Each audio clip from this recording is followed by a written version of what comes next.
Right. ఈ నగరానికి ఏమైంది? ప్రస్తుతం ఇదే ప్రశ్న మెదులుతోంది హైదరాబాదీల మనసుల్లో. 70 నుంచి 80 కిలోమీటర్ల వేగంతో వీచిన ఈదురుగాలికే హైదరాబాద్ నగరం అంతా వణికిపోయింది. ఇవాళ కూడా ఈదురుగాలులతో కూడిన వర్షం కురిసే అవకాశాలున్నాయని చెప్పి వాతావరణ శాఖ హెచ్చరించింది. దీంతో జీహెచ్ఎంసీ అప్రమత్తమైంది. నగరవాసులను సైతం అలర్ట్ చేశారు జీహెచ్ఎంసీ అధికారులు. రాత్రి కురిసిన గాలివాన బీభత్సం మనం చూసాము. ఎల్బీ స్టేడియంలో టెన్నిస్ కోర్టు వైపున భారీ ఫ్లడ్ లైట్ టవర్ కుప్పకూలింది. ఈ ప్రమాదంలో ఒకరు మృతి చెందారు, మరో ఇద్దరికి తీవ్ర గాయాలయ్యాయి. ఈ ఘటనలో 4 కార్లు, 2 ద్విచక్ర వాహనాలు టవర్ ఇనుప రాడ్ల కింద నలిగిపోయాయి. మరోవైపు గాలివాన బీభత్సానికి ఉప్పల్ స్టేడియం పెవిలియన్ పైకప్పు కూడా ఎగిరిపోయింది. నిన్న ఐపీఎల్ మ్యాచ్లు లేకపోవడంతో ముప్పు తప్పింది, కానీ లేకపోతే ఏదైనా జరుగుండొచ్చు. దీంతో స్టేడియంలో క్రీడాభిమానుల భద్రతపై కూడా సందేహాలు వ్యక్తం అవుతున్నాయి. ఇది పరిస్థితి ప్రస్తుతం.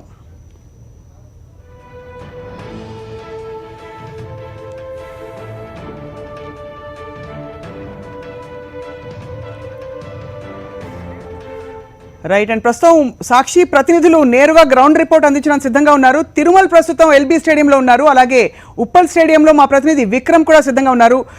మీ ఇద్దరు పరిస్థితిని గ్రౌండ్లో చూస్తున్నారు. తిరుమల, మొట్టమొదటి మీతో మొదలు పెడుతున్నాం. ఎలా ఉంది ఎల్బీ స్టేడియం? అన్నా తేరుకుందా?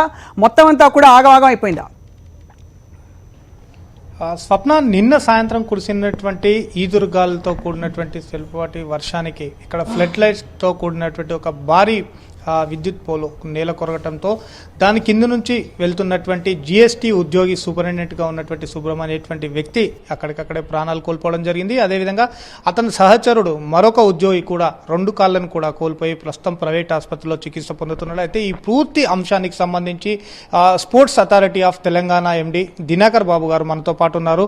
అసలు నిన్న జరిగినటువంటి ఘటన కావచ్చు, ఆ ఘటన తర్వాత వీళ్ళు స్పందించిన విధానము, అదేవిధంగా గాయపడ్డవారు కావచ్చు, చనిపోయినటువంటి వ్యక్తికి ఏ రకంగా స్పోర్ట్స్ అథారిటీ ఆఫ్ తెలంగాణ ఆదుకోబోతుంది అన్న దానిపైన కూడా వారిని అడిగి తెలుసుకుందాం. సార్ చెప్పండి, నిన్న జరిగినటువంటి ఘటన ఎన్ని గంటల ప్రాంతంలో జరిగింది? ఎందుకు అంటే ఎంతో కాలంగా అనేక సందర్భాల్లో ఎన్నో సీజన్లో కూడా గాలితో కూడినటువంటి వర్షం కూడా పడింది, కానీ నిన్నటి తాకిడికి ఎందుకు ఆ పోలు నెలకొరగాల్సిన పరిస్థితి ఏర్పడింది? అంటే ఇది మీరు అడిగిన ప్రశ్నకు నిన్న ఒకేసారి అంటే తక్కువ వర్షం పడ్డప్పటికీ ఆ ఉపరితల ఆవర్తనం వల్ల, లేకపోతే స్ట్రాంగ్ గేల్ అంటే దాన్ని మనము గేల్ అని అంటాము, విండ్ చాలా ఫాస్ట్గా వచ్చింది. దాదాపు 70 కిలోమీటర్ల నుంచి 80 కిలోమీటర్ల వేగంతో వీచింది అని చెప్తున్నారు. దానివల్ల చాలా ప్రాంతాల్లో పెద్ద పెద్ద వృక్షాలు కానీ రోడ్డుకు అడ్డంగా పడడం జరిగింది. ఈ టవర్ కూడా బహుశా ఏదో ఒక స్మాల్ వీక్ పాయింట్ ఉండొచ్చు, లేకపోతే ఇన్ని దినాలు అంటే దాదాపుగా 30 సంవత్సరాలైంది టవర్ నిర్మాణం జరిగి, ఎప్పుడు కూడా ఇటువంటి సంఘటన జరగల. ఈ యొక్క గతంలో మనం చూసినప్పటైతే ఎప్పుడైతే అధిక వర్షపాతం పడ్డదో, అధికంగా గాలులు వీచడం జరిగిందో, అప్పుడు ఎక్కువ భారీగా ఆస్తి నష్టం కానీ ఇట్లా ప్రజల యొక్క జీవన విధానానికి ఆటంకం కలగడం కానీ జరిగింది. దీన్ని బట్టి మనం ఒకటి అర్థం చేసుకోవచ్చు, గతంలో ఎప్పుడూ లేనంతగా నిన్న వచ్చింది కాబట్టి ఇది ఒక నేచర్ ఫ్యూరీగా మనము అనుకోవాలి.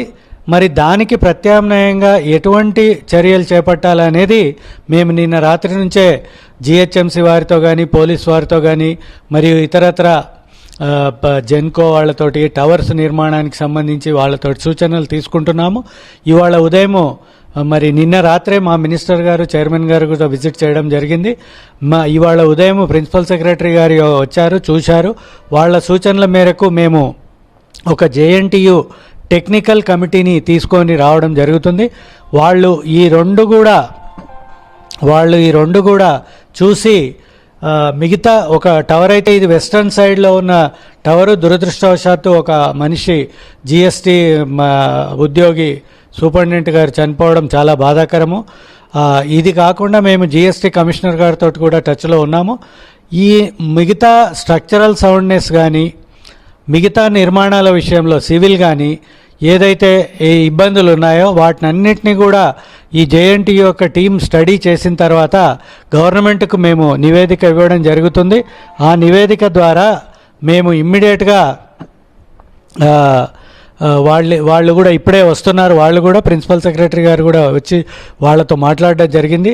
వాళ్ళ సూచనల మేరకు ఇమ్మీడియట్గా మేము గవర్నమెంట్కి నివేదిక సమర్పించి దీనిపై చర్యలు తీసుకుంటాము.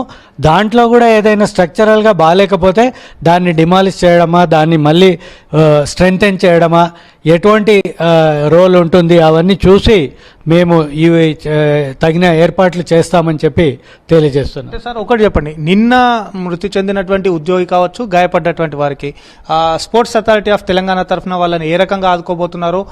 ఇప్పటివరకు కూడా మీరు చెప్తున్నట్టుగా ఇటు ప్రభుత్వంతో కానీ మీ సంబంధిత ప్రిన్సిపల్ సెక్రటరీ కూడా కొద్దిసేపటి క్రితం వచ్చారు, వాళ్ళకి ఏ రకంగా న్యాయం చేయబోతున్నారు? అదేవిధంగా స్టేడియంలో ఉన్నటువంటి మిగిలిన 4 ఫ్లడ్ లైట్ల విషయంలో ఏ రకమైనటువంటి రక్షణ చర్యలు తీసుకోబోతున్నారు? ఫ్యూచర్లో ఇటువంటి ఉపద్రవాలు ముంచుకొచ్చినప్పుడు వాటిని ఏ రకంగా ప్రొటెక్ట్ చేయదలుచుకుంటున్నారు? ఇది మీరు అడిగిన ప్రశ్నకు ఇప్పుడే చెప్పానండి నేను. టెక్నికల్ టీమ్, ఎందుకంటే మనకు అన్నిటినీ కూడా ఎంత విండ్ను, ఎంత స్ట్రాంగ్ గేల్ను, ఎంత వర్షాన్ని, ఏ రకమైన ఉపద్రవాన్ని ఎదుర్కొంటుంది ఈ టవర్ అనేది అది మేము త్వరలోనే నిర్ణయించబోతున్నాము. ఎందుకంటే అది టెక్నికల్ ఆస్పెక్ట్స్తో కూడుకున్న సబ్జెక్ట్ కాబట్టి జేఎన్టీయూ టీంను ఇన్వైట్ చేయడం జరిగింది. వైస్ ఛాన్సలర్ గారు ఇప్పుడే టీంను పంపిస్తున్నారు. వాళ్ళు కూడా కూలంకషంగా చూసిన తర్వాత గతంలో మరి వేరే ప్రాజెక్ట్స్ లైక్ మెట్రోకు కానీ ఇతరత్ర ప్రాజెక్ట్స్కు, హై రైజ్ బిల్డింగ్స్కు ఏ విధంగా అయితే ఉంటుందో ఆ విధంగా వాళ్ళు ఇచ్చిన టెక్నికల్ ఫీజిబిలిటీ రిపోర్ట్ను మేము గవర్నమెంట్ దృష్టికి తీసుకొని వచ్చి దాన్ని మనం చేయడం జరుగుతుంది. ఇక మిగతా విషయాలు అంటే జిఎస్టీ ఎంప్లాయీ కాబట్టి అతనికి ఉన్న ఇన్సూరెన్స్ ఏంటి, అతను జిఎస్టీ అధికారులతో మేము సమన్వయంతో పనిచేసి మా మినిస్టర్ గారు ప్రామిస్ చేసినట్లు అతనికి ఎంత అయితే అవకాశం ఉందో అంత ఇవ్వడానికి అంటే అది కూడా గవర్నమెంట్కు నివేదిక సమర్పించిన తర్వాత తీసుకోవాల్సిన చర్య కాబట్టి దాని వైపుగా మేము ఆల్రెడీ రిపోర్ట్ తయారు చేస్తున్నాము. ఎప్పుడైతే గవర్నమెంట్ నుంచి మేము గవర్నమెంట్కు వివరణ ఇస్తామో వాళ్ళు ఇచ్చే ఆదేశాలను బట్టి మేము జిఎస్టీ కమిషనర్ గారితో మాట్లాడతాం. స్వప్న, మనం ఇక్కడ స్పష్టంగా చూస్తున్నాం ఏదైతే తెలంగాణ తిరుమల ఒక విషయం చెప్పండి. ఒకటే స్పష్టంగా తిరుమల ఇప్పుడు ఒక విషయం అయితే స్పష్టం అయిపోయింది. అంటే ఒక అనుకోని విపత్తు, ప్రకృతి విపత్తు ఏమన్నా వచ్చిందంటే మాత్రం ఎప్పుడు ఎక్కడి నుంచి ఏది విరిగి తల మీద పడుతుందో తెలియని పరిస్థితికి మనం చేరుకున్నాం అనేది ఇప్పుడు మనం స్పష్టంగా నిన్నటి సంఘటనతో తెలిసిపోయింది. మరి ఇటువంటి పరిస్థితుల్లో ఇంకా కూడా ఏమన్నా ప్రమాదాలు పొంచి ఉన్న పాయింట్స్ ఏమన్నా ఉన్నాయా? స్టేడియం మొత్తం అంతా కూడా చూస్తే మీరు అంటే జనం కూర్చునే చోట్లు కావచ్చు, గబుకుమని రేపు మ్యాచ్ జరుగుతున్నప్పుడు ఒక్కసారి అరగంట కూడా నోటీస్ లేకుండా ఉరుములు మెరుపులతో మనకి ఏదో జరిగిపోతుంది. మరి ఇలాంటి పరిస్థితుల్లో ఎలా అంటే ముందు జాగ్రత్త చర్యలు తీసుకోవచ్చు అంటారు? ఆ తర్వాత నేరుగా ఉప్పల్ స్టేడియం వెళ్ళబోతున్నాం మనం, అక్కడ పరిస్థితి కూడా చూడడానికి, ఇలాంటి విపత్తు అక్కడ కూడా ఉందా చూడడానికి? స్వప్న, ఖచ్చితంగా మనతో ఎండి పేర్కొన్నట్టుగా కూడా దీనికి సంబంధించి మేము జేఎన్టీయూతో ఒక టెక్నికల్ టీంని కూడా ఇన్వైట్ చేశాము. వాళ్ళు ఈ రోజు లేదా 2 రోజుల్లో ఇక్కడికి చేరుకుంటారు. చేరుకున్న అనంతరం ఏదైతే నిన్న కూలిపోయినటువంటి ఫెడ్లైట్ పోల్తో పాటు మిగిలిన పోల్ల విషయంలో కావచ్చు, అదేవిధంగా ఇక్కడ లోపల ఉన్నటువంటి టెక్నికల్ సంబంధించినటువంటి అన్ని వస్తువులతో పాటు ఇటు షెడ్స్ విషయానికి వచ్చినట్టయితే అనేక సందర్భాల్లో కూడా వీటన్ని క్వాలిటీని కూడా మేము మరోసారి క్షుణ్ణంగా తనిఖీ చేసేందుకు టీంని కూడా ఏర్పాటు చేశాము. దీనికి సంబంధించి ఇప్పటికే జిహెచ్ఎంసీతో అదేవిధంగా రెవెన్యూ అధికారులతో కూడా మేము సంప్రదింపులు జరుపుతున్నాము. వాళ్ళు ఇచ్చేటువంటి నివేదిక ఆధారంగా, వాళ్ళు ఇచ్చేటువంటి సెక్యూరిటీస్కి ఆధారంగా మేము తదుపరి ఇటువంటి ఉపద్రవాలు వచ్చినప్పుడు ముప్పు పొంచి ఉండకుండా అన్ని చర్యలు తీసుకుంటామని కూడా ఎండి పేర్కొనడం జరుగుతుంది. స్వప్న, రైట్. తిరుమల, నేరుగా ఇప్పుడు ఉప్పల్ స్టేడియం వెళ్ళబోతున్నాం. సాక్షి ప్రతినిధి విక్రమ్ సిద్ధంగా ఉన్నారు. విక్రమ్, చాలా ఇంకా నయం, నిన్న మ్యాచ్లు కానీ అవి లేవు, కానీ ఆందోళన అయితే మొదలైంది. అంటే ఎక్కడ కూర్చుంటే ఏం జరుగుతుందో అనే ఒక ఆందోళన అయితే మొదలైన మాట వాస్తవం. ఉప్పల్ స్టేడియం పరిస్థితి ఏమిటి చెప్పండి? 29 మ్యాచ్ ఏదో జరగబోతోంది. సో ఎలా ఉండబోతోంది పరిస్థితి అప్పటికి? ఒకవేళ ప్రకృతి విపత్తు వచ్చింది అనుకోండి, గాడ్ ఫర్బిడ్, కానీ జరిగితే ఏం జరుగుతుంది?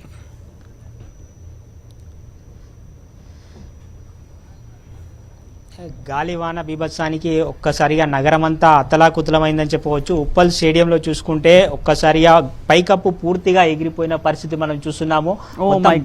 శివలాల్ యాదవ్ పెవిలియన్ వైపు చూస్తున్నాం మనం, మొత్తం పూర్తిగా పైకప్పు మొత్తం పూర్తిగా ఎగిరిపోయిన పరిస్థితి మనం విజువల్స్తో స్పష్టంగా చూస్తున్నాము ఎక్కడికక్కడ.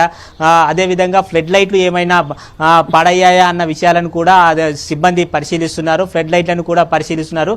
అయితే మొత్తం పెవిలియన్ వైపు చూస్తే టెర్రస్ మొత్తం పూర్తిగా పైకి గాలికి ఎగిరిపోయింది జరిగింది. గంటకు 70 నుంచి 80 కిలోమీటర్ల వేగంతో గాలులు వీయడంతో ఒక్కసారిగా పైకప్పులన్నీ కూడా ఎగిరిపోయిన పరిస్థితి మనం స్పష్టంగా విజువల్ చూస్తున్నాము. అదేవిధంగా గ్యాలరీలో చూసుకుంటే ఒకవైపు ప్రేక్షకులు కూర్చునే గ్యాలరీ మధ్యలో ఉండే గాజు గ్లాసులు కూడా అక్కడక్కడ పలిగిపోయిన పరిస్థితి మనం చూస్తున్నాము. గాలివాన బీభత్సానికి కొంత ఇబ్బందికరమైన పరిస్థితి అయితే ఏర్పడిందని చెప్పవచ్చు. నిన్న మ్యాచ్ లేకపోవడంతో ఒక పెను ప్రమాదమైందని తప్పిందని చెప్పుకోవచ్చు. మరోవైపు గ్రౌండ్లో చూసుకుంటే ఎక్కడ గ్రౌండ్కి ఇబ్బంది తలెత్తకుండా గ్రౌండ్ చుట్టూ కవర్ కప్పి తడి కాకుండా పూర్తి స్థాయిలో జాగ్రత్తలు తీసుకున్నారు. అయితే గ్రౌండ్ చుట్టూ ఉన్న పెవిలియన్ ఒక బౌండరీ లైన్ దగ్గర ఉండే ఎల్ఈడి స్క్రీన్లు మాత్రం కొంత నేల కొరిగిన పరిస్థితి మనం విజువల్స్తో చూస్తున్నాము. పెవిలియన్ వైపు చూసుకుంటే బౌండరీ లైన్ వైపు మొత్తం ఎల్ఈడి స్క్రీన్లన్నీ కూడా నేల కొరిగాయి. వాటి మరమ్మత్తు పనులు కూడా ప్రారంభించారు. పెవిలియన్ దగ్గర మొత్తం ఎల్ఈడి స్క్రీన్లు మరమ్మత్తు పనులను అయితే ప్రారంభించడం జరిగింది. అదేవిధంగా ఫ్లడ్ లైట్లు ఏ విధంగా ఉన్నాయి, ఎల్బీ స్టేడియంలో ఫ్లడ్ లైట్లు కింద పడి ఒకరు మృతి చెందిన నేపథ్యంలో ఇక్కడ ఫ్లడ్ లైట్లు అన్నింటినీ కూడా ఒకసారి చెక్ చేస్తున్న పరిస్థితి అయితే మనం ప్రస్తుతం చూస్తున్నాము. ఎక్కడికక్కడ ఫ్లడ్ లైట్లను పరిశీలిస్తున్నారు. ఈ నెల 29వ తేదీన కింగ్స్ 11 పంజాబ్ హైదరాబాద్ సన్ రైజర్స్లో ఐపీఎల్లో మ్యాచ్ జరగనుంది. ఈ నేపథ్యంలో ఇక్కడ పూర్తి స్థాయిలో 29 నాటికి స్టేడియం పూర్తి స్థాయిలో పునరుద్ధరించేందుకు అధికారులు చర్యలు చేపట్టారు. ఇప్పటికే పోలీసు, రెవెన్యూ శాఖ అధికారులు, జిహెచ్ఎంసీ అధికారులు వచ్చి పూర్తి స్థాయిలో ఒకసారి పరిశీలించి వెళ్ళడం జరిగింది. ఎంత నష్టం వాటిల్లింది, ఎన్ని 2-3 రోజుల్లో దీన్ని మరమ్మతు చేపట్టవచ్చా అన్న అధికారులు స్టేడియం అధికారులతో కూడా చర్చిస్తున్నారు. రాబోయే 2-3 రోజుల్లో ఈ స్టేడియాన్ని పూర్తి స్థాయిలో మరమ్మతు చేసి మళ్ళీ మ్యాచ్కు సిద్ధం చేయాలని చూస్తున్నారు. అదేవిధంగా ఫైనల్ మ్యాచ్ కూడా ఇక్కడే జరిగే అవకాశాలు ఉన్నాయి. ఈ నేపథ్యంలో పూర్తి స్థాయిలో స్టేడియంను అన్ని రకాలుగా పునరుద్ధరించేందుకు అధికారులు అయితే చర్యలు చేపట్టారని చెప్పుకోవచ్చు. స్వప్న. రైట్ విక్రమ్, మొత్తం మీద పెద్ద పంజా విస్తున్నట్టు కనిపిస్తోంది. అంటే చాలా కొద్ది కాలం పాటే, కొద్దిసేపే ఈ బీభత్సం చూసాం గాలివాన అది, కానీ జరిగిన నష్టం మాత్రం తీవ్రంగానే కనిపిస్తోంది. కానీ ఒకవేళ ఇవాళ కూడా ఈదురుగాలులతో భారీ వర్షం కురిసే అవకాశాలు ఉన్నాయి, కంటిన్యూ అవ్వచ్చు అంటున్నారు. వాతావరణ శాఖతో మీరు మాట్లాడారా? రెండో ప్రశ్న, మీరు నగరం అంతా కూడా గమనిస్తూ ఉంటారు, గ్రౌండ్ రిపోర్ట్స్ అందిస్తూ ఉంటారు, ముఖ్యంగా వాతావరణానికి సంబంధించి ముందు జాగ్రత్త చర్యలు జిహెచ్ఎంసీ అధికారులు వేరే ఇతర చోట్ల ఏమైనా తీసుకున్నారా?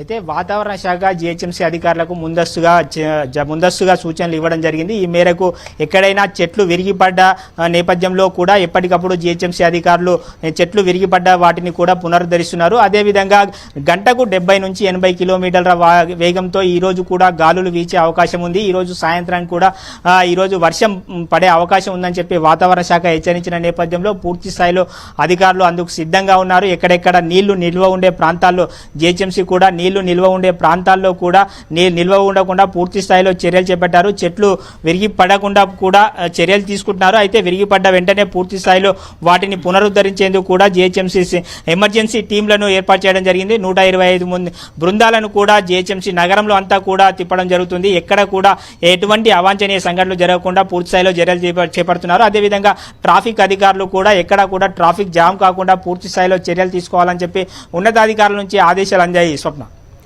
రైట్ విక్రమ్, మొత్తం మీద ఏదో వీక్గా ఉండే ప్రహరీ గోడలు, పాత బిల్డింగ్ల దగ్గర ఏవో కూలిపోతాయి, పిట్టగోడలు అవి అనుకుంటారు. కానీ ఒక స్టేడియంలో, అంటే కూడా ప్రధాన స్టేడియంస్లో ఇంత బీభత్సం కాసేపు అసలు నోటీస్ కూడా ఇవ్వకుండా వచ్చిన ప్రకృతి బీభత్సానికి ఇంత జరిగిపోతుందని ఎవరు ఊహించుకోరు.